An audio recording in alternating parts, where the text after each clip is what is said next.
We have got here, finally it is time for me to play Pokemon Yellow with only a Weedle. By the way, I do think I will be able to beat the game in today's video, but it's not going to be following these rules, which are the standard ones for all my solo challenges. Only my starter in battle, no items in battle, no glitches or exploits in the overworld, and finally no using evasion boosting moves until level 100. These rules are a little bit funny in the context of Weedle, because this Pokemon is so bad that it can't trigger some of the most powerful glitches in battle, like the paralysis invulnerability glitch, so don't worry, you won't be seeing that one today. Also, it can't learn the TM for double team. It actually can't learn any TMs at all, or other moves through level up. It starts with Poison Sting and String Shot, and that's it for the remainder of the playthrough. It took all the way until Generation 4 before Weedle finally learned Bug Bite through level up, and that's only in Platinum version and Heart Gold and Soul Silver. It does not get Bug Bite in Diamond and Pearl. Access to a bug move, even if it was just Twin Needle, would be extremely helpful in Generation 1. Poison Sting is an awful attacking move. It has base 15 power, and even with the same type attack bonus, it's going to do almost nothing to Brock's Pokemon. Now in Generation 1, if the damage calculation returns a value that is less than 1, it will round down to 0, because pretty much everything rounds down in Pokemon games. This was fixed in Generation 2, so the lowest possible damage is 1. But in the case of Brock's Pokemon that have double resistances to Weedle's Poison Sting, there is a high likelihood that at low levels, Weedle will be doing 0 damage. In that case, the game will just print the text that the move missed. So I'm gonna have to level up this weak bug until it's finally able to do 1 damage to his Pokemon to even have a chance of winning. But even that won't make Brock much better. Poison Sting can of course poison the target. It has a 10% chance of doing this. However, Brock has 5 full heals for each of his Pokemon. That's a total of 10 for the entire battle. If Poison Sting gets the status condition successfully an amount of times we would expect during its 35 uses, I am going to poison Brock's Pokemon roughly 3 to 4 times. So it's fairly unlikely that I'm going to be able to get Brock to deplete his full heal reserves. That means I am most likely going to have to beat him using pure Poison Sting damage or Struggle, which in Generation 1 unfortunately does not deal typeless damage. It deals normal type damage, so Brock's Pokemon will also resist it. And this is where we get to Weedle's base stats, because it doesn't have much HP to use Struggle with. It has 40 HP, 35 attack, 30 defense, 50 speed, giving it a 9.77% chance to crit, which is actually decent, and crits will help Weedle. And then it has 20 base special. Absolutely terrible. This thing never wants to get hit by a psychic type move. Okay, of course the bad news continues. It has a medium fast growth rate, which in the early game is not very good. Every point of experience that I can extract from the trainers early on is going to be critical to beating Brock as fast as is possible. And that's where we get to the first rival battle. I did not think Weedle was gonna win this. However, in a miracle event, it actually pulls through and defeats the Eevee, earning the experience here. But then I had to start thinking, is this actually a good thing? In Pokemon Yellow, the rival chooses which Pokemon his Eevee evolves into based on the outcome of the first 2 fights. If you defeat him in the lab, he will never choose the Vaporeon team, instead going with Flareon if you skip the Route 22 battle, or Jolteon if you fight him on Route 22 and win. Now that I've defeated him in the lab, he's going to be choosing between the Flareon team and the Jolteon team. While Flareon initially seemed like the more difficult option to go up against, I'm not sure if that's going to be the case, because on the other rival's team he will have Ninetales, which is quite fast. And while it doesn't have good fire type moves, in most cases having Fire Spin, which is quite inaccurate, it also has Ember early on, and with Weedle I was a little bit worried of that. Plus, if and when I make it to the champion and I have to go up against his Flareon, it will have Reflect, which is a psychic type move, and potentially he could just use this over and over again. I might have to roll for that kind of luck and win, whereas the Ninetales is always going to be attacking with fire type moves. Okay, unlike with most of my playthroughs, I actually tested some damage ranges before going into this one. I wanted to know roughly which level Weedle should start fighting Brock at, or even just start attempting this fight. To test these damage ranges, I have used rare candies, so Weedle will have slightly more damage at lower levels due to gaining stat experience from all the wild Pokemon I'm going to be knocking out in Viridian Forest. Which, by the way, goes quite quickly because I have super effective damage with Poison Sting against the Caterpie line. And in Pokemon Yellow, there are are no Weedle or Kakuna in Viridian Forest. Here's the encounter table from the game, and red and blue lack Pidgey, plus they also have a bunch of Weedle and Kakuna, which take not very effective damage from Poison Sting. The fact that I have access to a bunch of Metapod for experience yields in yellow version, I think is just far better. Plus, Brock's Pokemon are 2 levels lower in this game, so overall the early game should be easier when compared with red and blue.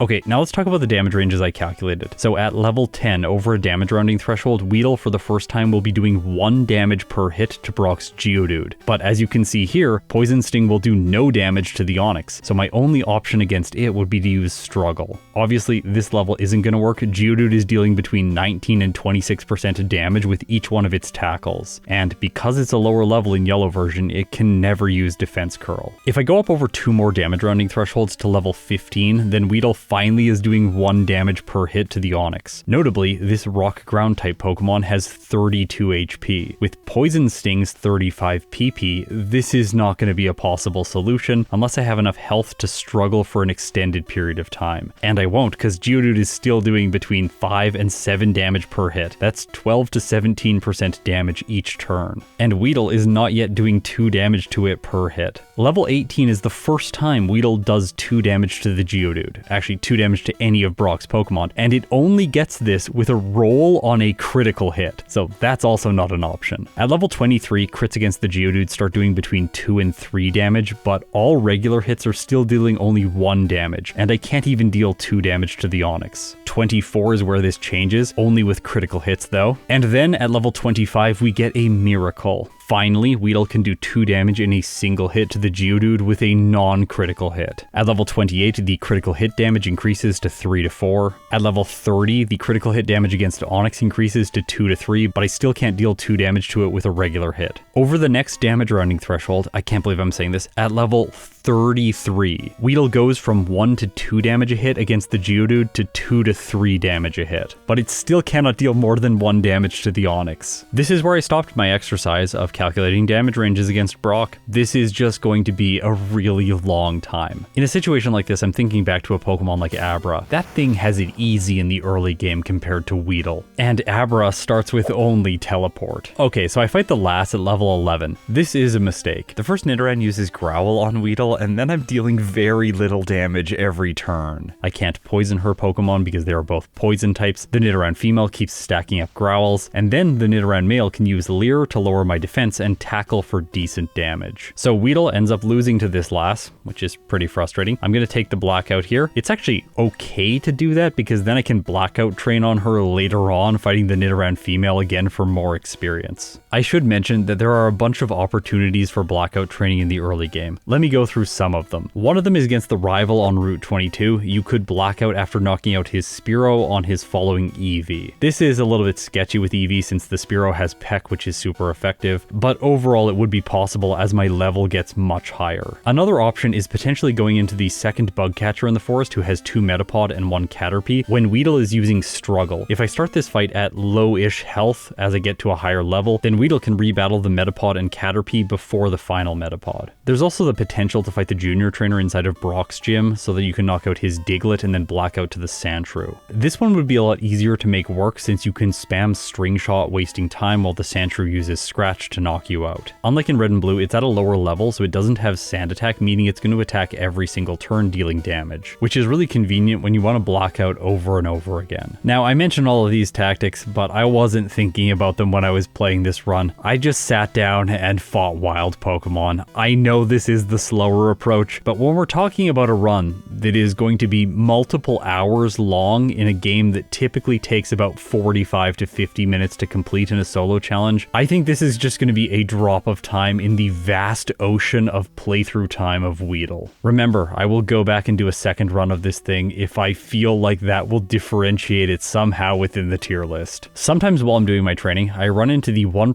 Pidgeotto, which is level 9 inside of Viridian Forest, and because it gives really good experience yields, I try and knock it out with Poison Sting. I get fairly lucky early on inflicting poison, so I'm getting chip damage every turn, but then the Pidgeotto just does too much damage and Weedle faints. Well, at level 16, I can battle the junior trainer in Brock's gym and do some blackout training here. Even if I wanted to knock out the Sandshrew at this level, I don't think Weedle could do it. Unless I'm getting critical hits on every turn and poisoning with my initial attack. Okay, let's talk about something else that's working against Weedle, and it's going to throughout this entire run. Every time I level up, I have to cancel the evolution animation so that it doesn't turn into Kakuna. So many people tell me I should mod this out of my challenges, but I'm not going to do that because this is how the game plays normally. Yes, it would save time when doing these, but no, I never accidentally let my Pokemon evolve. The mistake I actually make is I cancel evolutions when doing casual playthroughs behind the scenes. In these challenges, one of the aspects of playing with a first stage Pokemon is that you have to cancel this animation. That's how you keep the Pokemon as its first stage. So if you want to beat the game with only Weedle, this is another disadvantage that it has working against its time. But like I said before with the training optimization, I don't think this is going to have that big of an impact on Weedle's overall finish time. Okay, you understand how the early game is going. It takes forever. So we're going to make a major time skip now, from about 22 minutes all the way until 40 minutes. Finally, Weedle levels up to 23 over a damage rounding threshold, and I figured that I might as well test Brock at this level and just feel things out. Plus it gives us some footage to see how bad he would be at a lower level, just in case the damage ranges weren't convincing enough to you.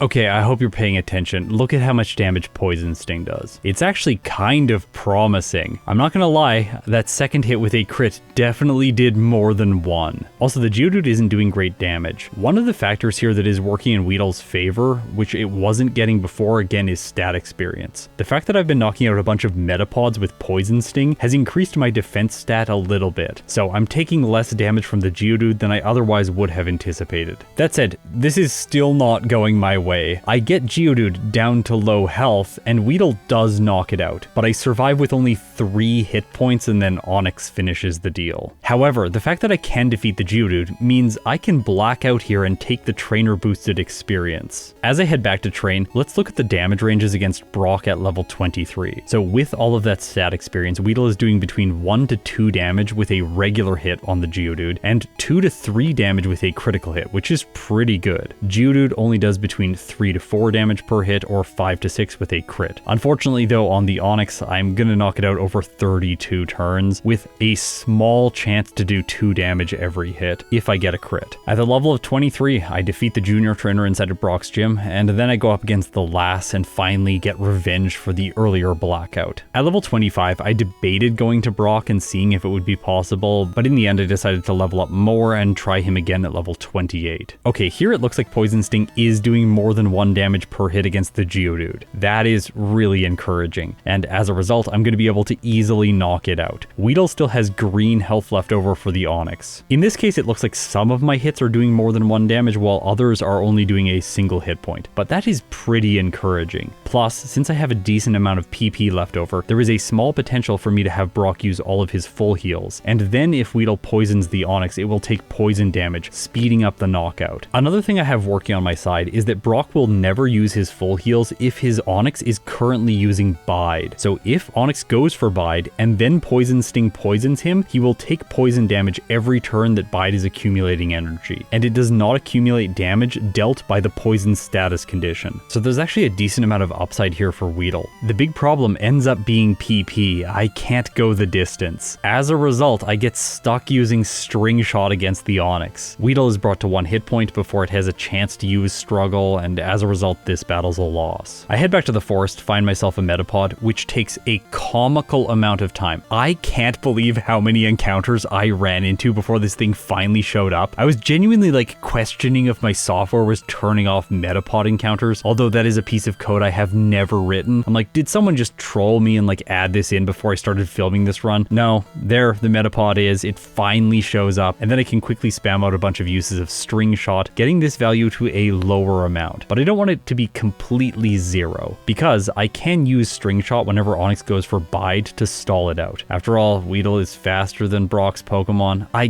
guess that's an advantage. I'm going into the fight with 13 PP, and in the first battle I realized that that's probably going to be too much. I have 11 left over by the time Weedle goes down. In the next battle, I once again run out of PP on Poison Sting, and here I have too many uses of String Shot left over. I tried one more time, and this one is painfully close, so I have to find another Metapod, this one shows up right away. I spam out a few more uses of String Shot and then come back to the fight with 9. I have one unlucky loss because Brock's Onyx just keeps using good moves, but in the next battle, I finally whittle away at it, and at only level 28, Weedle pulls through with a win. It gets itself a first split of 1 hour, 15 minutes, and 32 seconds. By the way, this is much better than when I played with Abra. I got a time of 2 hours, 52 minutes, and 7 seconds against Brock, but Red Ryosi behind the scene has done a lot of Abra optimization, and this time can be significantly lower. Still though, not the worst Brock split for Weedle. I'm sure things are going to be much easier from now on like they were with Abra. Okay, for Route 3, this is usually where I start talking about optional trainers and my general approach to the run. In this case with Weedle, I am going to be fighting every single optional trainer that I come across, unless I don't think Weedle can battle the trainer because of their type effectiveness. For example, there's this one trainer down here who has a Spearow under this ledge. I don't want to fight him because I know the Spearow has Peck. My level is quite high and I could probably take him on for experience, but I'm just going to play it safe and skip him. It's not too much experience to leave behind. Throughout the remainder of the video, I'm not going to mention optional battles that I'm taking part in unless they go wrong or there is some other detail that I need to bring your attention to. Just assume as I play, I am doing as much training as is physically possible. Okay, Mount Moon. Let's talk about wild Pokemon. I'm not going to be fighting every wild Pokemon I run into. In this case, there are Zubat and Geodude, which are so annoying because Poison Sting can't do very much damage to them. This just slows down Weedle's progress. I wish I could knock these Pokemon out, but that would take a long time. I would have to go back to the Pokemon Center over and over again, further delaying my progress through the cave, and I just don't think it's worth it. Still though, there's a lot of trainers in here that are good experience. Also note, I am picking up items like the Mega Punch TM. This is purely so that I can sell these for money. That leads to another question. Which items make sense to buy when you're playing the game with Weedle? Well, of course I can buy repels to skip annoying wild Pokemon like all these Zubats. There will be more of those in Rock Tunnel that I'm also going to want to bypass. Another item that's really good in this kind of playthrough is potions, so that you can continue going down routes and not having to consistently backtrack to the Pokemon Center. Having healing items also gives another advantage for a run like this. You can potentially spam out all the uses of Poison Sting and String Shot, and then use Struggle as the primary damage dealing move. In Generation 1, while it does do 50% recoil, it also has a base power of 50, which even after the same type attack bonus is much better when compared with Poison Sting. So repels, healing items, what about vitamins? Well, in this kind of playthrough, I don't actually think it is wise to buy any vitamins. All they do is accelerate your progress towards the maxed threshold of stat experience. In Generation 1, this value ranges roughly from 1 to 65,000.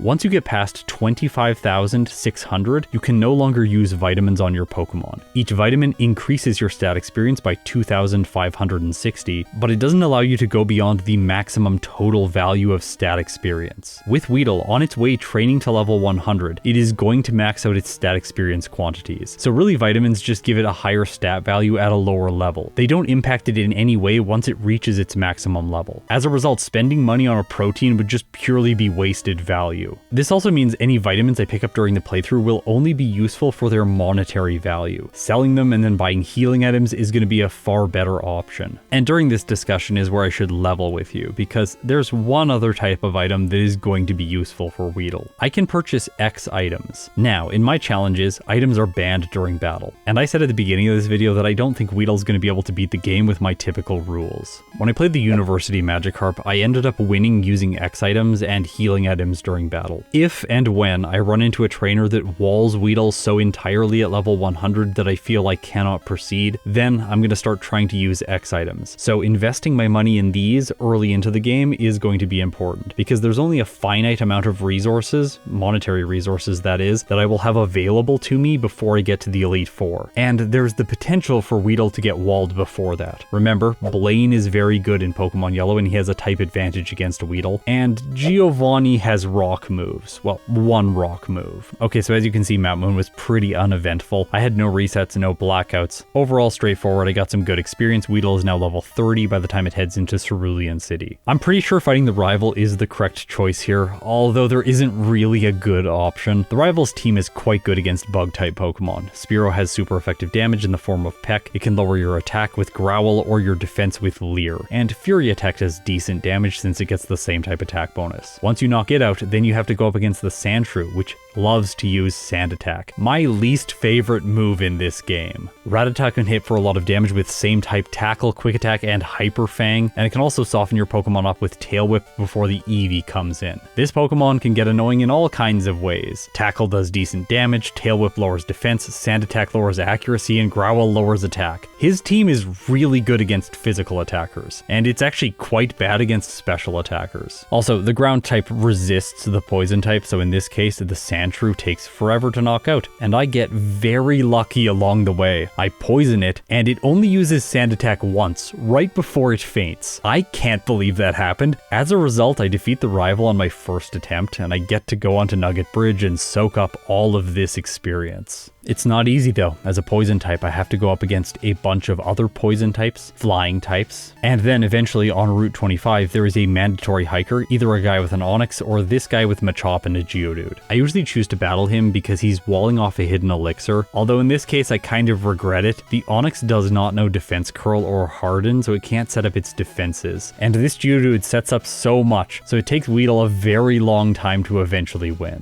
Okay, here's an optional trainer that I'm going to fight, and I'm going to save before him because he has a single Slowpoke. The only move that it knows is Confusion, which is super effective against Weedle. Now, let's just compare the levels. My Weedle is level 32 and the Slowpoke is level 17. Yeah, 17. This fight ends up being terrifying. I get brought to orange health before I knock the Slowpoke out. I'm really glad I saved. If it had confused me or got a critical hit along the way, which is fairly unlikely since it's very slow, that could have resulted in a reset. Okay, with that mini boss out of the way, now let's head back to Cerulean City and see if Weedle can take on Misty.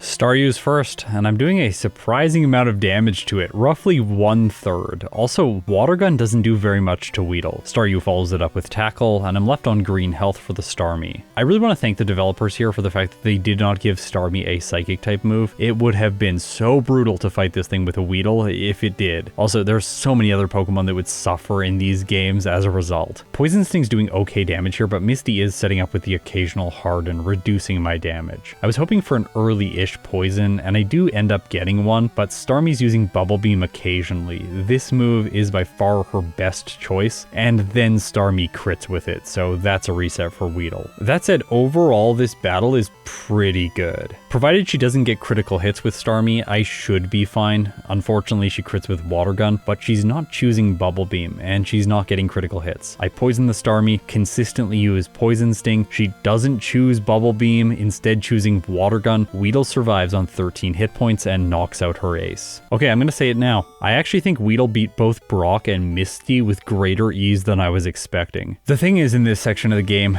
she's not the real boss. The real boss is just outside of Cerulean City. This rocket with Machop and Drowsy. The Drowsy knows Confusion, and it also knows Hypnosis, one of my favorite moves. Plus it has Disable, a move that is absolutely terrible in Generation 1. It doesn't always disable the last move that you have used, it randomly selects. In this case, randomly selecting to disable Poison Sting, which is exactly what it needs to do. As a result, I can't attack for an extended period of time, like way too long. Come on, Drowsy. Anyways, as a result, I take a reset here, and I have to try this trainer all over again. For the second time in a row, disables Poison Sting, and I have to use String Shot, getting hit by Confusion over and over again, waiting for Disable to end. This time though, it finally runs its course. I'm able to use Poison Sting again and finish off the Drowsy with Weedle surviving on red health. Time for Sandy. She's got 3 Pidgeys, all of them have Sand Attack, and I have to use Poison Sting. It takes more than one turn for each of them. Luckily, it's doing a lot of damage because I'm very overleveled by this point. I get hit by Sand Attack, miss a bunch of Poison Stings, but I do pull through with a victory. Diglett's Tunnel. This is the best possible location for Pokemon to train when they are awful. The Digletts here are fairly weak, they have low HP, and Poison Sting can do okay damage to them, at least eventually it will. I go in here to scout out the area right now to see if I should just grind to a much higher level, but no, it's going to take far too long to defeat each Diglett. The first one I fight takes 3 turns to knock out, so I'll be coming back here later to do an extended grinding session. For now, I'm going to go onto Route 11 and battle a bunch of trainers. One of the first people on the route is this youngster. He has a Sandshrew and a Zubat. The Sandshrew has Scratch, Sand Attack, and Slash. The Zubat has Leech Life, Supersonic, and Bite. Honestly, a terrifying team to go up against when you're using a Weedle. I get my accuracy lowered. Poison Sting is doing literally pathetic damage to the Sandshrew. I end up poisoning it, and I do knock out the Sandshrew, but I'm not able to get by the Zubat. After blacking out, I come back and try him again.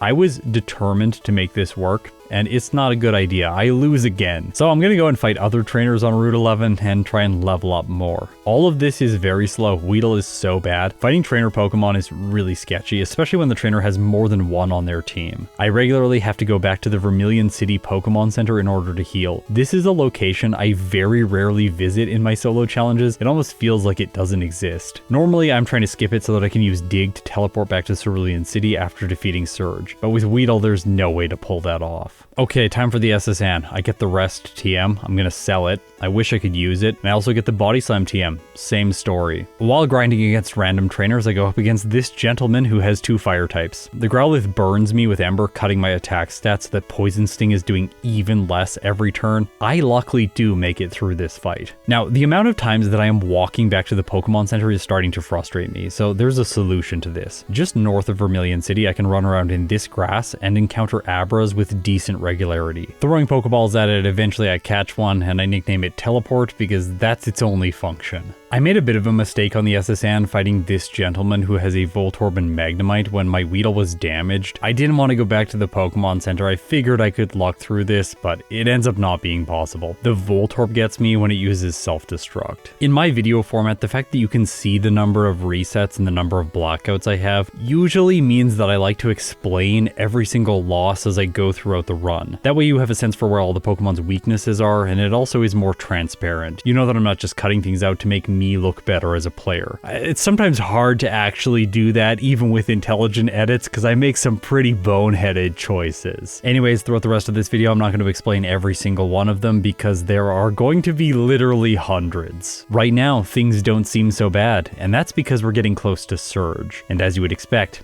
he is going to be quite pathetic. Before him, I have 2 more things to mention. I'm going to be picking up every rare candy that I can during this playthrough, but there are some limitations. One of the rare candies that is available in solo runs comes in Victory Road, and by that point, I think Weedle is already going to be level 100. Before it, there are 11 other rare candies available. So the maximum level I'm going to need to grind to is 89, and I will be saving all of my rare candies until then to use them to bring Weedle as quickly as I can to level 100. Okay, second thing that I have to talk about before Surge is the rival. This is the first battle where his AI is now good AI, meaning he's always going to choose moves that he thinks are super effective. The only way this ever plays out in solo challenges is with the Spearow choosing Peck against targets which it's super effective against. This was really problematic earlier in the year when I played with Shedinja, and this Spearow just kept one-shotting me. But with Weedle, I am level 39 by this point, so the Pecks don't do much, and the rest of his team is pretty easy. Sandshrew is annoying with Sand Attack. It gets me twice before the Eevee comes in, but I still have a decent amount of health left over for it. Now, let's see if Surge is going to trip himself, or if maybe he has what it takes to defeat a single Weedle.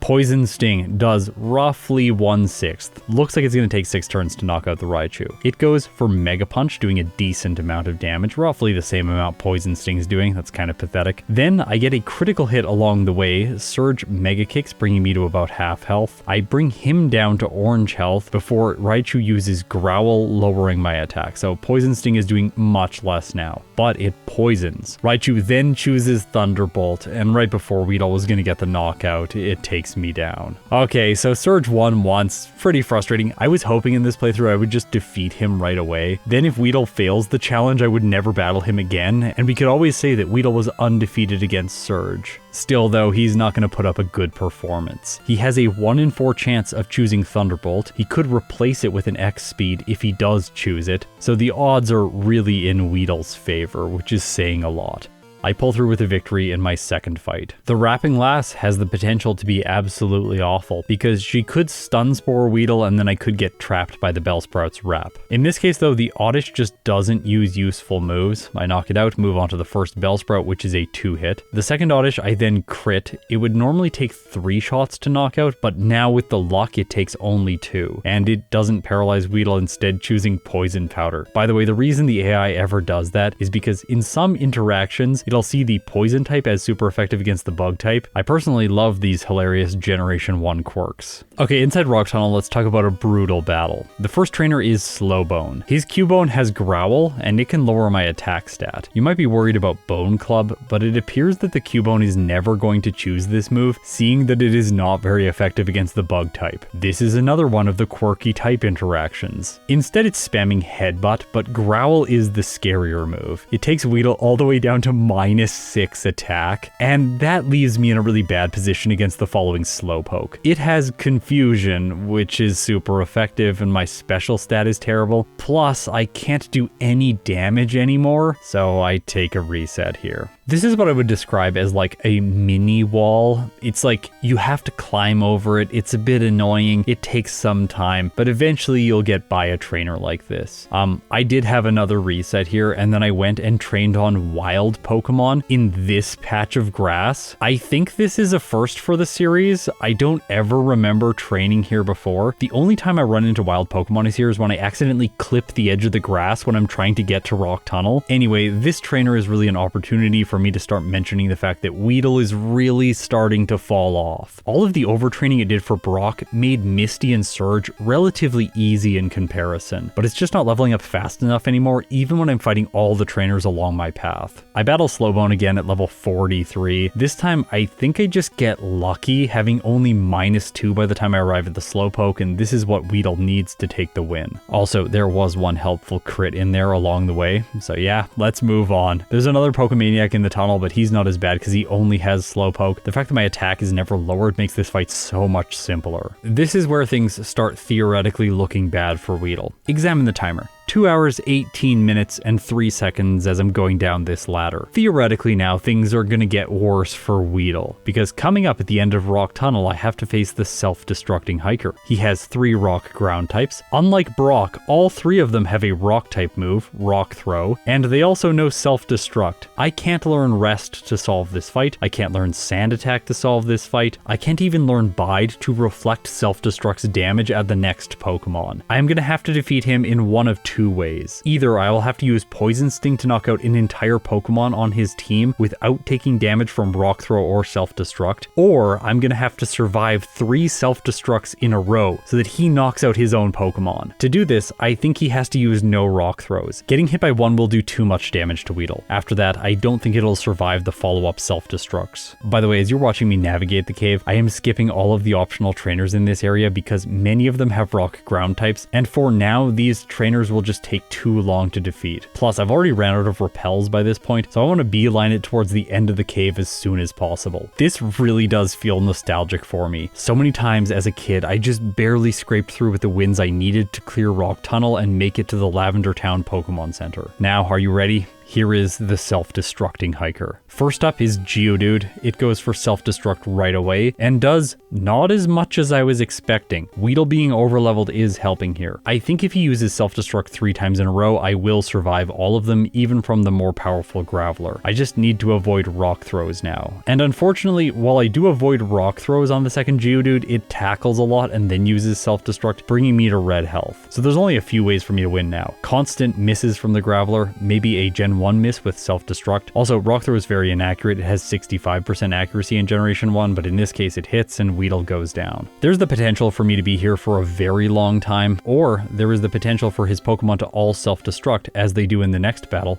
and Weedle scrapes through with only a single reset. This went way better than I was expecting. Okay, Celadon City. I figured that going to the gym and fighting grass types made the most sense. After all, Weedle has super effective damage against them, and neutral damage in the case that it's going up against a poison dual type. Inside the gym, I fight the cool trainer in the center because she has good experience yields. And here I have a problem. Not the typical problem, which is getting paralyzed by the Weepin' Bell and then wrapped to death, because it has 3 status condition moves, and she does have the AI modification that tells her when she shouldn't be using them anymore. In this case, I knock the Weepinbell out, move on to the Gloom, and it's here that I get paralyzed. The issue comes against the following Ivysaur. It sets up Leech Seed, and it's gaining back a lot of health every turn, plus it takes away my damage by using Growl. As a result, I can't knock it out fast enough, it just heals too much and eventually Weedle faints. Okay, I need somewhere to train. Outside of going to Pokémon Tower and opening up Cycling Road as well as routes 13, 14, and 15, there really aren't a lot of locations with trainers. I thought Erika's gym was gonna be the best place, but maybe it's better to go to the Fighting Dojo, and the answer is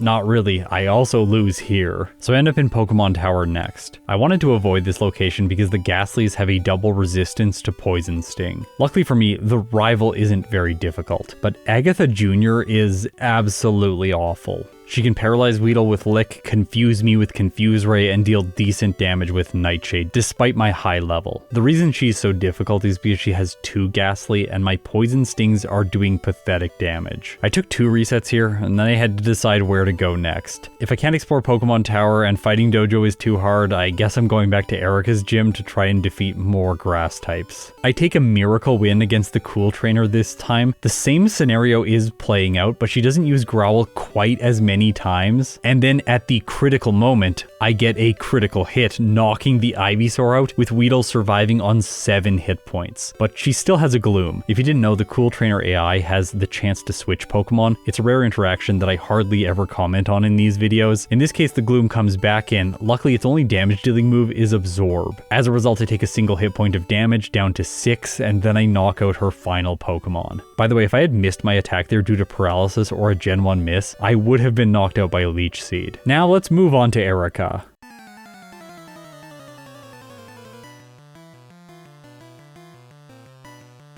You would expect this fight to be really simple. Both of Weedle's typing resist the grass type. The Tangela is very straightforward, but then things get more complex against the Weepinbell. It's clearly checking the typings in a wonky order here because it's randomizing its move selection. You can see that here when it uses Sleep Powder. What I expected going into this fight was it to spam Acid over and over, seeing the super effective damage from Poison against the Bug type, but it's not doing that. That leaves Erika with her most potent strategies. Sleep Powder into Acid, which lowers my defense, and then the Gloom can continue using Acid. In this case, it doesn't, but Weedle's on low health, and it finishes me just before I get it. At level 47, Weedle just needs to get lucky here. I have 2 more resets before things go my way and I defeat the Grass-type specialist. By this point in the run, I have depleted all optional trainers, except a bunch of the hikers inside Rock Tunnel, so I return to Diglett's Cave to begin my grind against wild Pokemon. When I sat down to plan this run out, I thought that I was going to have to return here at some point in the mid-game to grind up to say level 70 or 80 just to beat a critical trainer. I was thinking of someone like Koga or Sabrina, maybe Blaine, not Agatha Jr. inside Pokemon Tower. Over the damage rounding threshold at level 48, I go back and try her again, and I have 1 reset, 2 resets, 3 resets, 4 resets, 5 resets, and 6 resets, and that convinced me to go back to Diglett's Tunnel and continue training. I tried again at level 50, and 3 more resets later, I'm going back towards Diglett's Cave. Actually, you know what? That youngster that I fought before, I never beat him, so I'm gonna go back and grab my revenge now. At level 50, his Sandshrew is still taking pathetic damage from Poison Sting. Like, this is actually ridiculous. Granted, my Weedle is just powerful enough and it has so much HP that he's not gonna be able to defeat me. Now the grind becomes very extended. If I want to level Weedle up, it is taking significant amounts of time. And this is frustrating to me because Agatha Jr. is essentially 1 trainer walling me. Once I defeat her, there's 2 more mandatory Chandlers, but they're pretty easy to take out even if you're weak to them or you have a bad type matchup. After that, I have to take on Jesse and James, and while they could be problematic, I'm not expecting much out of them. Typically, they're not good in these solo challenges. Unless you're playing with something like Parasect, then they're absolutely terrifying when their Weezing has Sludge. Once I clear them, I'll be able to wake up both Snorlax, fight all the trainers on Cycling Road and routes 13, 14, and 15. That is a lot of experience. I also get access to some trainers around Fuchsia City, and I have the potential then to go up against Koga, who has bug types which take neutral damage from my Poison Sting. Here's the thing though, even at level 52, I'm still not beating Agatha Jr. I tried a total of 4 times, and on the last fight, I finally get the luck I need, and she goes down. By the way, I said the other channelers were easy. Yeah, not really with Weedle. They do take some time. I have some resets here. Anyway, we make it to Jesse and James next, and you expect this battle to be straightforward and easy, but it's not. We're playing with a Weedle. In this case, Arbok can paralyze me with Glare. Then, by the time I make it to the Wheezing, everything has just kind of fallen apart. I can get hit by Screech from the Meowth, or Leer from the Arbok, and then I take tons of damage from the Wheezing's moves. It only ever attacks with damage-dealing moves, because it has Tackle, Smog, and Sludge. I can't believe I'm saying this, but Jesse and James actually successfully wall Weedle. I have 4 resets, and then with my tail between my legs, or Weedle's strange stinger thing between its little round legs, it rolls its way back to Diglett's tunnel to continue knocking out the ground types. I take 2 more attempts on Jesse and James at level 55. The clock is nearing 3 hours and 30 minutes at this point, and Weedle still can't beat them. Over the next damage rounding threshold at level 58, nearing 3 hours and 45 minutes on the clock, I come back and I try again. This time Weedle gets lucky. The Arbok consistently uses Poison Sting instead of using Glare, and Meowth didn't set up with Screech, so my defense stat is intact and I have no status condition for the Wheezing. Because of this, it's just not doing enough damage, so Weedle finally is able to get the Pokeflute and clear Snorlax. As is basically never the case in my solo challenges, I'm gonna go down Route 13 first, because the trainers here will be easier for Weedle to knock out. A bunch of the trainers on Cycling Road have poison types that'll be slow to knock out, and potentially dangerous like Jesse and James. Whereas here there's a bunch of Fishers and Bird Keepers, and this guy who's a rocker with a Voltorb and an Electrode. Completing a large majority of the training on these 3 routes brings Weedle up from level 58 to level 60.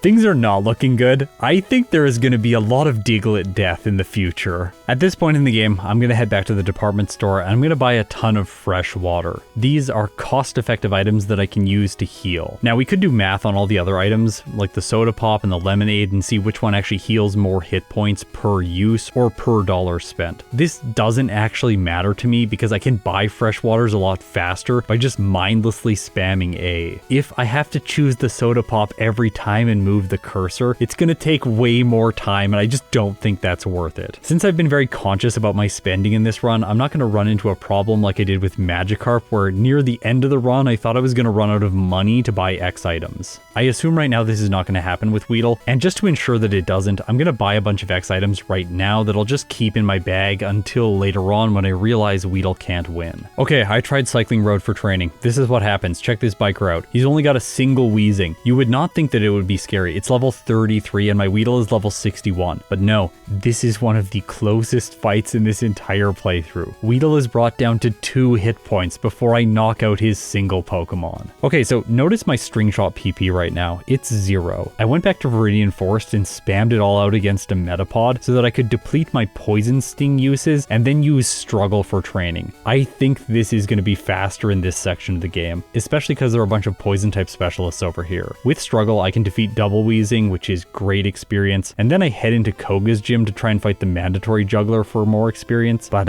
he gets me. That's not good. So maybe I'll fight this juggler over on the other side of the gym. It is possible to defeat him, but I can't progress into the gym without battling the guy who has 4 Pokemon. So I guess I'm going back to finish up some of the training on Route 15. And this doesn't go well. I fight this biker, he has 5 Pokemon, and Weedle faints. I fight the mandatory juggler one more time after leveling up to 64, but it's still not going my way. So I think it's time to head to Saffron City and explore Sylph. There are so many optional trainers in here and I can get a lot of good experience. I'm going to use Struggle for all of this training because it's just going to be faster than having to rely on Poison Sting. Some of the fights get very close, especially when I'm going up against rockets that have 4 or 5 Pokemon. If a status condition comes down at the wrong time, then Weedle could potentially lose here, but surprisingly I pull through with no resets or blackouts. And there are some close calls, like against this scientist, where I make it through with only 13 hit points. The Hypno Sandwich doesn't end up being a problem, but I make a slight miscalculation against this rocket who has 5 Pokemon. I go into the fight with less than ideal health. I take a reset there, then heal up with fresh waters and defeat him. Now at level 67, I come back to the mandatory juggler inside of Koga's gym, and I am able to knock out all of his Pokemon and survive the struggle damage. This opens up a lot more training like this tamer who has fantastic experience yields. It's a sketchy fight.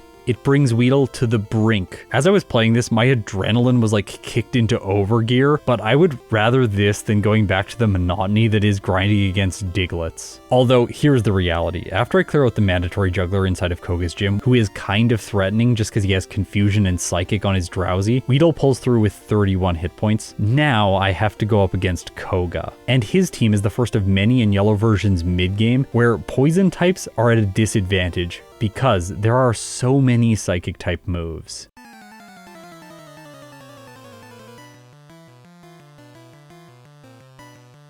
I attempted this fight with Struggle initially, and it's just not gonna work. I'm two-shotting the Venonats, and they actually have really high HP stats, over 100 for each of them. In Generation 1, Struggle does 50% recoil damage, as I mentioned before, so to knock out each of them, I need to sustain 50 hit points of damage, and Weedle doesn't have enough health to make it by them, even if they didn't attack me with Psychic. Hey, at least at level 68, I can beat that biker who had 5 Pokemon on Route 15. That's nice. I come back and try Koga again with Poison Sting, and this is also not going to work. It's going to be a 4-hit to knock out the first Venonat, and along the way I'm getting hit by Psychic multiple times. Trying this strategy, I'm not even able to make it by his second Venonat. With that loss, let's check in with the clock. 4 hours, 29 minutes, and 59 seconds. We have hit the 4 hour and 30 minute mark. Throughout all of this, I've had podcasts on in the background, and I really had to lean into that now. This basically just became a podcast listening experience while I trained in Diglett's tunnel for an extended period of time. Using Struggle, Weedle is able to one-shot most of them here, except the Doug Trios, which take multiple hits, but they provide good experience, so that's okay. It's a trade-off that's worth it. Plus, the ground types never do enough damage to Weedle to ever be a threat. And I have tons of fresh water that I can use to heal to continue my training without having to constantly backtrack to Pokemon centers. After spending 50 minutes grinding, my Weedle is now level 75, so I go back and see if Koga is going to be possible. With Struggle, the answer is still no, and with Poison Sting, the answer is also no. I go back across the route fighting a bunch of hikers that I skipped up until now. The guys just outside of Rock Tunnel, the guy inside of Mount Moon, and then I also go back to Cycling Road and fight the biker boss. I skipped him previously, but now Weedle has what it takes to get through his entire team. If Koga is not going to be possible, maybe I can fight the rival in Sylph for some additional experience. This will unlock Sabrina's gym and potentially better yields, provided I can actually defeat some of the psychic type Pokemon inside her gym. Here's the thing though, Weedle is really bad. Like, it is really bad. I knock out the Sandslash and I have less than half health. I am using Struggle, so there is no way for me to defeat the remaining 4 Pokemon on the rivals team. Inside of Sylph, I fight the Hypno Rocket. This guy is pretty scary when you're using a poison type, that's why he has special art. He's one of the first trainers that Serena drew, and we don't get to see his art that much because I usually just avoid this battle. Luckily, Weedle can defeat him now at level 76. Okay, things have gotten this bad. I am going to go into the Rocket Hideout, an area that I usually consider optional, and begin cleaning out rockets in here. These people do not have high level Pokemon, they do not give good experience yields. For example, this rocket has 4 Pokemon and all of them are just kind of trash. 2 Rattata and 2 Raticates. These yields still are better than fighting Diglett. Okay, some of you will have figured out what I should be doing by this point, but I hadn't quite clued into it yet. I went back to fight Koga at level 77, and this is where I realized what I should be doing. I'm now knocking out the first Venonat decently fast. It's taking 3 hits with Poison Sting. This single Venonat gives 706 experience points. Plus, I can knock out the second one with decent regularity, earning myself another 738 experience. Each Diglett is giving roughly 200 experience points, so fighting a single one of these Venonats and taking the experience from it is equivalent to 3.5 Digletts. And in some cases, like this one, I'm able to defeat all 3 Venonats on Koga's team and move on to the Venomoth. While it does get me, after all it's a psychic type, I can then repeat this process, doing blackout training against Koga. Behind the scenes when Exceptional went through and did all the cuts for this footage, he just went through and marked every time I leveled up against Koga because I blackout against him a staggering number of times. I went into this battle with a total of 6 blackouts. By the time I get to level 84, I have 86 blackouts. That means 80 blackouts on Koga so far. Also the time, 6 hours and 25 minutes. This run has been exhausting. By the way, I have played all of this in a single day up until this point. However, I had really mellowed out by this point in the day, I think from exhaustion, and I was really enjoying myself. Eventually I knew the Venomoth is going to use Leech Life over and over again instead of choosing Psychic, and I will knock it out. At level 84, I am starting to get through his Pokemon with decent consistency, but I was also considering the fact that maybe I don't want to beat Koga. If I can Blackout Grind on him all the way up to level 89, then I can use the 11 rare candies to boost Weedle up to level 100 before I take on Blaine, who could technically be next. I wasn't able to do that though, because here at level 84, I do manage to defeat the Venomoth and earn myself the 5th badge. Now that I can use Surf outside of battle, there are so many more trainers to defeat. Clearing out most of them brings Venonat up to level 86, almost level 87, and then I face Blaine to see if this will be possible.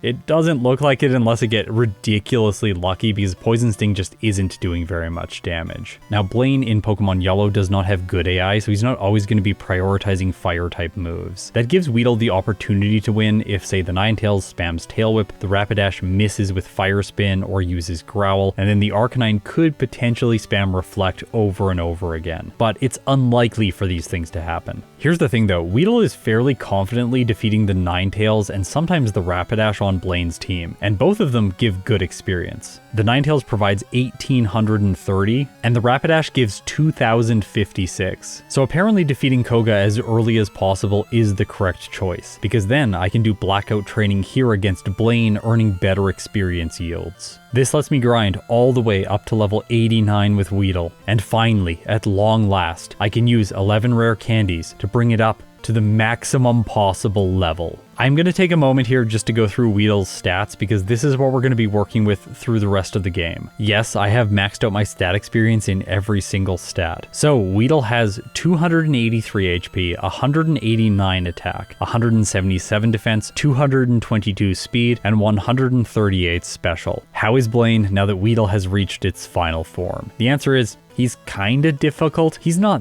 that bad. Both the Ninetales and the Rapidash aren't an issue, as I've already established, but the Arcanine is going to take some luck. If it uses Flamethrower or Fire Blast, I'm usually gonna lose, but if it chooses Takedown, it could miss, and Reflect is kind of a double-edged sword. While it does give him more time in the battle, it potentially can just be used repeatedly, because he has no idea once he's established it. I have to reset here multiple times. By the way, it doesn't make sense to Blackout anymore, so I'm going to be exclusively resetting from here on out. Finally, I get a run against Blaine where Fire Blast misses, then he goes for Takedown, doing not very much damage. After that, Reflect twice in a row, followed up by Takedown, and this gives Weedle the time it needs to knock out his ace using Poison Sting. Okay, one more stat change. I now have the Volcano badge, which gives me a boost to my special, giving Weedle 155 in this stat. Even in its final form, the rival in Sylph is still a problem. The Magneton confuses me with Supersonic, and then Weedle eventually just goes down. This was a really frustrating reset. I didn't expect to have problems here after defeating Blaine, but yeah, you know, I'm using a Weedle. I do defeat him on my next attempt though. This is where things are really gonna start falling apart with Weedle. I have to take on Giovanni inside of Sylph, and his team is not really problematic. I do have one reset here because the Nidoqueen paralyzes me with Body Slam, but overall his team isn't that threatening in this specific fight. His Rhyhorn is still unevolved and doesn't know any rock type moves, but that is about to change for the gym battle against him. First though, we have to get by Sabrina, the psychic type specialist.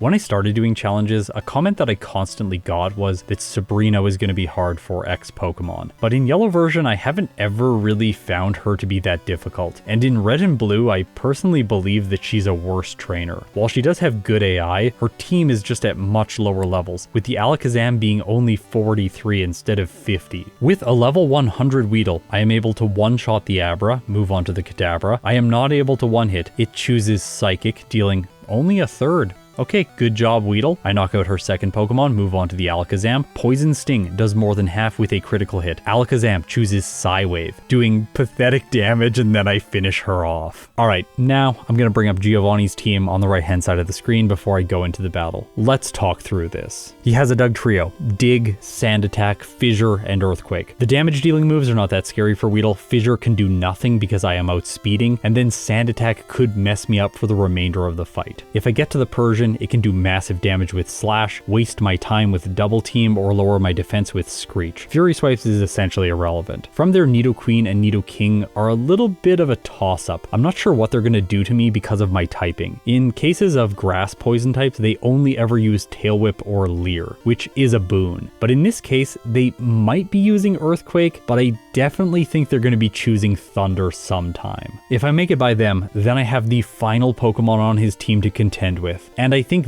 this might be the final boss for Weedle, Rhydon. It's a rock type, and it has Rock Slide. The real question is, how much damage can it do to me? So let's go into the fight and see.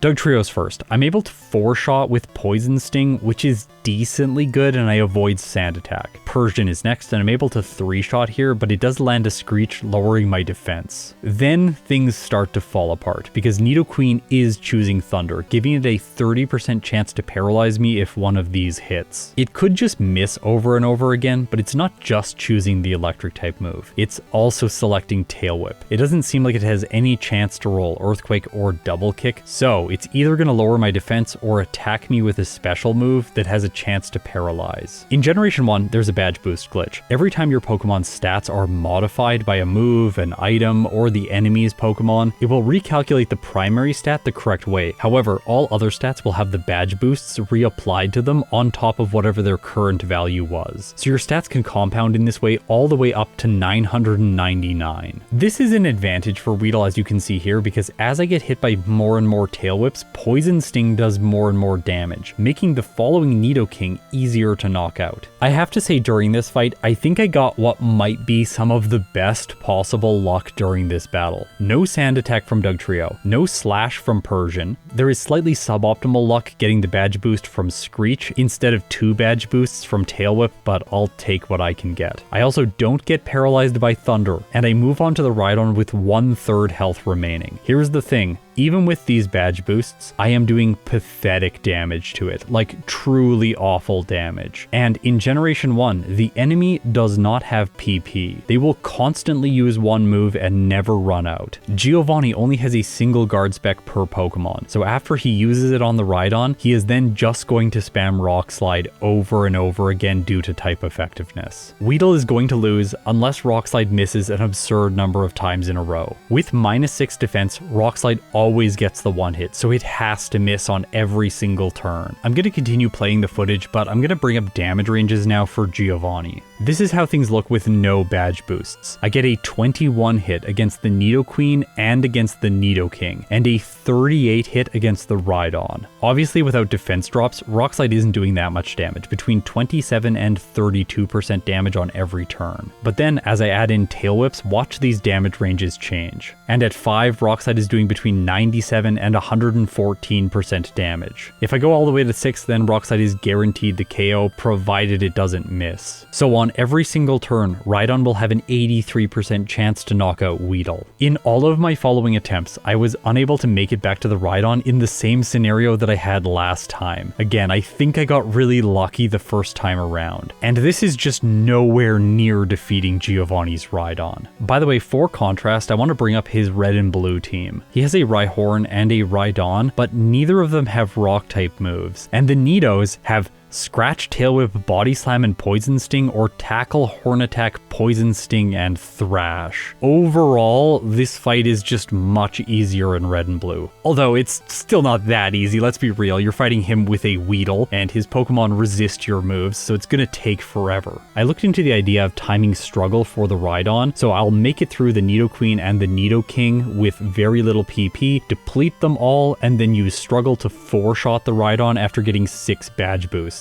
But even in that case, I need Giovanni's Rhydon to fail to attack me 3 turns in a row. The Rhydon has 189 health, so with Struggle dealing half damage to Weedle every turn, I'm going to take 94 hit points of damage. It is possible to make it to the Rhydon in this scenario, but then I realized something about the routing software I was working with while planning these damage ranges. The stat experience is currently uncapped, so as the router was recording all of these things and damage ranges, it has been calculating my attack stat to be much higher than it actually is. I got Auto to push a fix to the software that corrects for this so that all of my stat experience are capped at 65,535 as they should be. Going back into the battle damage ranges, this doesn't actually change that much. In this case, I still have a 4 hit against the Rhydon using Struggle, but it's a little bit less likely, 97.4%. Imagine making it all the way there, having Rock Slide miss multiple times in a row, and then failing to get the knockout in the number of turns you need. After running more and more tests to figure out how statistically possible this would be, I decided to call the run here. This is a failure. Weedle is not going to beat Pokemon Yellow, and I didn't even think that Giovanni was the hardest trainer. A lot of people, when they think about Weedle playing Pokemon Yellow, they immediately think about Agatha and her ghost poison types, and does Weedle even have enough poison sting PP to knock all of them out? Remember, in Generation 1, Struggle is a normal type move, so if you can't defeat her using poison sting, then you can't defeat her at all. But for what I can see, for all practical purposes, just like with University Magikarp, Giovanni ends this run.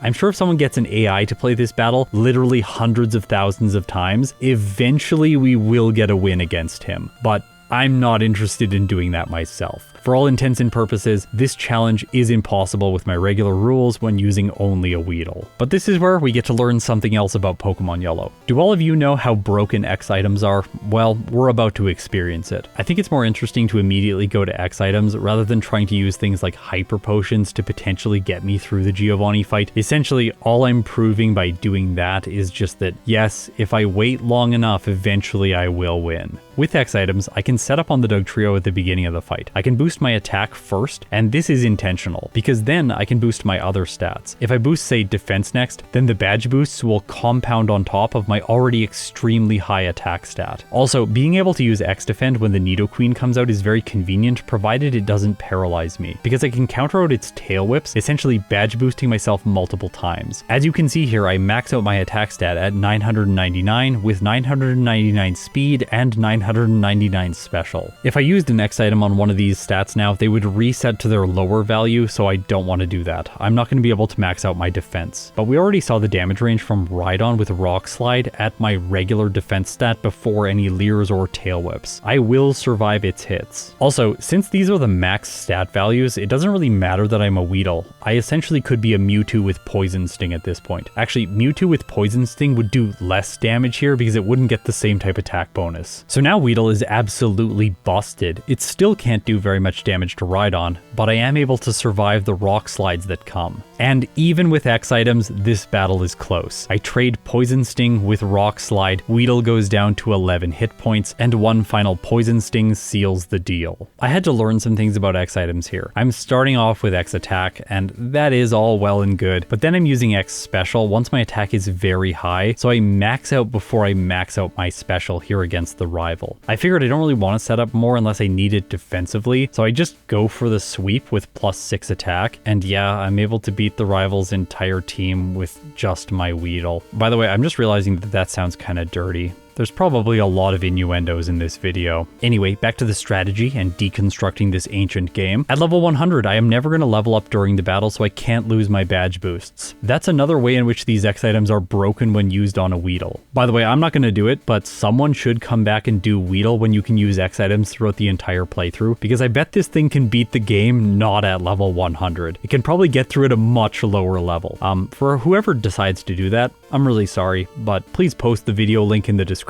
I'll try and pin that comment if I ever see it. And if you don't want to make the video, just record a replay for me. I can always commentate it later on stream or something like that so that the community has the information that we need. Okay, as I head into Victory Road, I want to go through the damage ranges there against the rival so you could see how Weedle would do this if it only had access to Poison Sting or Struggle. Since there's no consistent way to badge boost in this fight, we are looking at a roughly 10 hit for the Sandslash, luckily a 2 hit on the Execute, a 6 hit for the Cloyster with a 40% chance for a 5 hit. These are not good damage ranges. Magneton would be a 4 hit, Kadabra would be a 2 hit, which is terrifying because its Psychic does between 31 and 37% damage, or 66 to 78 with a critical hit. And if I make it through all of that, then I arrive at the final Pokemon, which is Flareon. It has Fire Spin and Flamethrower. The latter of these does between 34 and 40% damage with a single hit, and Poison Sting only has a 34.2% chance to 3 hit. It's probably going to take 4 turns. Prior to going into the battle against Lorelei, I fight a Metapod in Viridian Forest to spam out all of the uses of String Shot. I think this only makes sense prior to the League. This is also one reason that having elixirs is not actually good for the Elite Four using Weedle, because you don't want to replenish the PP in String Shot.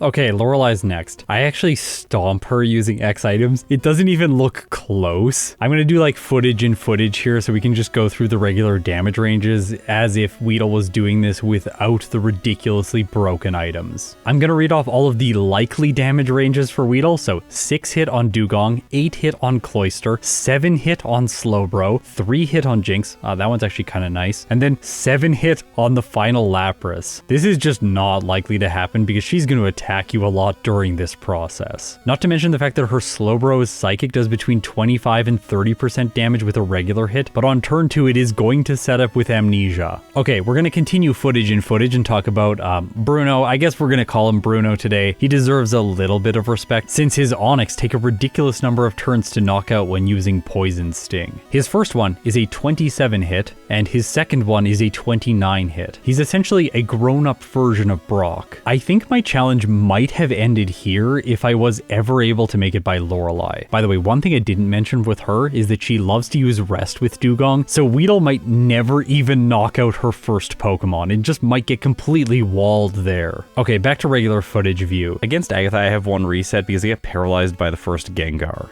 This is an annoying consequence of spamming a bunch of X items. It's unfortunate that I can't use an amazing item like the Guard Spec to prevent status conditions. It only prevents stat drops. Now I'm gonna have multiple resets to Agatha even using the X item strategy, and that gives us good time to go through damage ranges against her. This was the fight I spent a lot of time thinking about prior to doing this challenge. So at level 100 with maxed stat experience and maxed DVs, Weedle is going to 16 hit the first Gengar, but it does have a very slim chance of getting an 11 hit against the Gengar. So that's with constant critical hits, doing maximum damage. If we look at these ridiculous tool-assisted speedrun kind of numbers, then things start becoming possible. 11 hit the first Gengar, 6 hit the Golbat, 7 hit the Haunter, 6 hit the Arbok, and 13 hit the final Gengar. This is a total of 43 uses of Poison Sting, and after I used 3 PP ups on it, it has a total of 54 PP. So it is possible to defeat Agatha using only 1 Weedle. With the consistent damage ranges, 16 hit the Gengar, 9 hit the Golbat, 10 hit the Haunter, 9 hit the Arbok, and 18 hit the Gengar, I am not going to have enough PP. Weedle would need to use Poison Sting 62 times. There is some potential for that to still work out with Struggle, provided her Pokemon never attack you. She could switch, sending in her Gengar before the final Arbok, and then allow you to knock out the Arbok using Struggle. That would take away 9 uses of Poison Sting, and by doing that, Weedle would only need 53 hits. So there are ways through this battle, but none of them are human. You need a computer with infinite time or save states to do this kind of thing. And honestly, if you have a computer with infinite time, you should probably mine crypto or something instead of trying to beat Agatha. I know J-Rose calls her the Agatha lottery, but it's not a lottery in that kind of way. If you win the lottery, you get to go on to Lance. By this point, I had figured out how I should be using my X items. I'm going to boost my defense first, all the way up to +6. Then I'm going to boost my special all the way to +6. This is maxing out to the best of my ability my defensive stats with stat changes, and it's badge boosting both my attack and my speed. By the time I get to +4 with my special, you can see that my attack stat is nearing the maxed value and my speed is already maxed. I was most worried about Dragon Rage at this point or crits from Hyper Beam. Anyways, let's see how much damage Poison Sting does. Weedle is honestly a complete beast. It does way more than half to the Gyarados, bringing it to red health in a single turn. Hydro Pump does pathetic damage, and then I knock out Lance's lead. I one-shot the following Dragonairs, moving on to the Aerodactyl, which of course resists Poison Sting. It goes up high using Fly, in this case not getting a critical hit, so I shrug off the hit. It attacks again, bringing Weedle to red health, but I knock it out, move on to the Dragonite, and in this case with Poison Sting, I am not able to one-hit.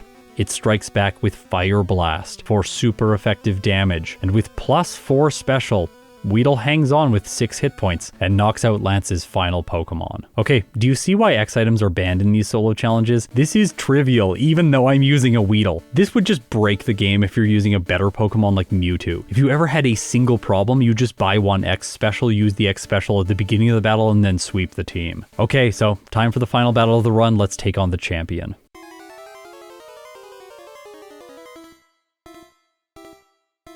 I had a fast reset against him in my first battle just because his Sandslash used Slash too many times. If it chooses other moves like Poison Sting or Fury Swipes, it doesn't appear that it is using Earthquake ever, then I'll be able to set up with my X items. In this case, I'm specifically prioritizing X attack just in case I don't have time to set up my defensive stats. I figured with 750 attack, I might be able to make it through his team. I one-shot the following Alakazam, one-shot the Executor, which is surprising. Magneton does not fall to a single hit because this thing is an absolute menace, but it just uses Screech. I wish it would do that against water types. Cloyster's next. I'm doing about a third to it. It uses Ice Beam, luckily doesn't freeze. My next hit takes it to red health, and then it misses with Clamp. I think that was critical. As a result, I knock it out and move on to the final Pokemon, Flareon. Remember when I mentioned this thing back at the beginning of the video and I said I was gonna get here? Yeah, I knew Weedle would be able to do this with X items. Anyway, Poison Sting does tons of damage. Flareon survives. And that's unfortunate, but then,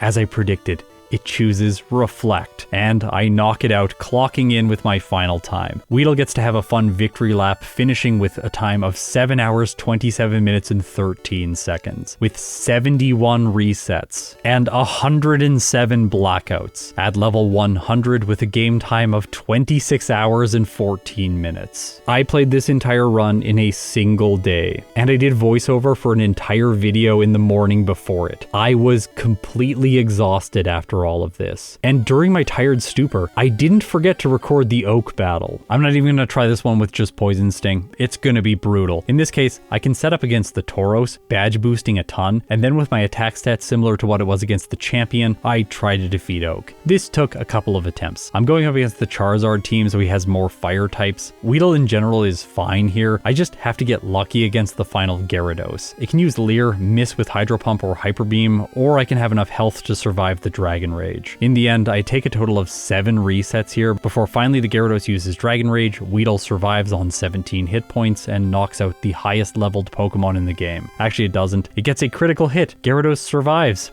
and goes for one last Leer. Alright, it has been quite the penultimate year in Pokemon Yellow. This tier list is going to have every single one of the original 151 Pokemon ranked in it in less than a year from today. This has been a gargantuan project for me. It has been the largest thing I have ever worked on in my life. It's a project that will have spanned more than 5 years when I finally complete it with my Mewtwo run. But for this year, my work is complete. Kind of. Because we have to talk about where to rank Weedle. Obviously, it's impossible. You can't beat the game with Weedle if you're actually a human. If you're a computer, I have proven that it is possible. The enemy can always just Gen 1 miss. By the way, all the damage ranges against both Lance and the champion are far more favorable than they are against Agatha. So for humans, impossible.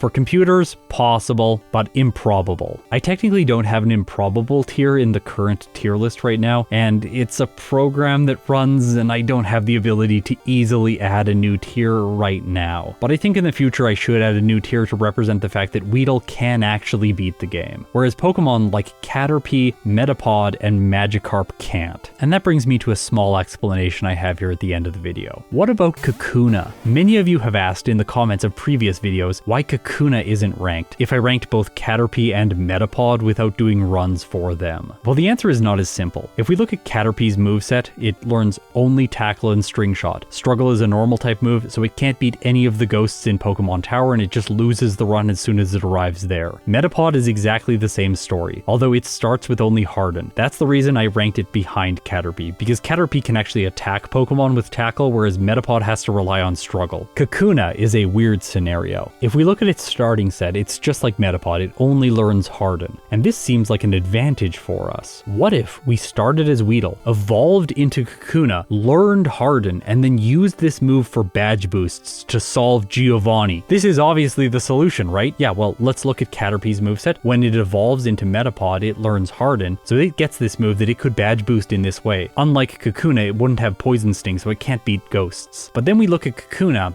and we find out that when Weedle evolves into Kakuna, it does not learn Harden. This is actually a hilarious oversight that happened between Red and Blue and Yellow. If you look at Metapod's learn set from Generation 1, in Red and Blue it only starts with Harden. When it evolves, it does not learn Harden at level 7. This was added in Pokemon Yellow exclusively. The reason for this is fairly simple in my mind. The developers realized that Metapod thematically should have Harden. Plus, boosting your defense is useful against Brock. Because the player has a trash Pikachu at the beginning of the game, yes, I hate Pikachu. It's so frustrating. I was forced into it as a kid and I don't want to have to think about it anymore. Anyway, since you have a trash Pikachu, you have to deal with Brock, which is much more difficult because the developers didn't just give Pikachu double kick like they should have. So they're like, let's give the player Harden on their Metapod. That'll make the Butterfree better when it evolves too. But you know which species isn't available in Yellow version? Weedle and Kakuna and Beedrill. So they never made the same change to this line that they applied to Metapod. As a result, if you start as a Weedle, you will never get Harden. And what that means is being Weedle evolving into Kakuna will not give us a significant advantage against Giovanni. I have been waiting to explain this for like 3 or 4 years now. It's finally good to do it so we can also rank Kakuna today. If Kakuna starts as a Kakuna and doesn't evolve from Weedle, then it can't beat the game. And in this case, it's gonna earn a placement behind Caterpie in the impossible tier. So the last tier in the tier list right now as it stands is Weedle,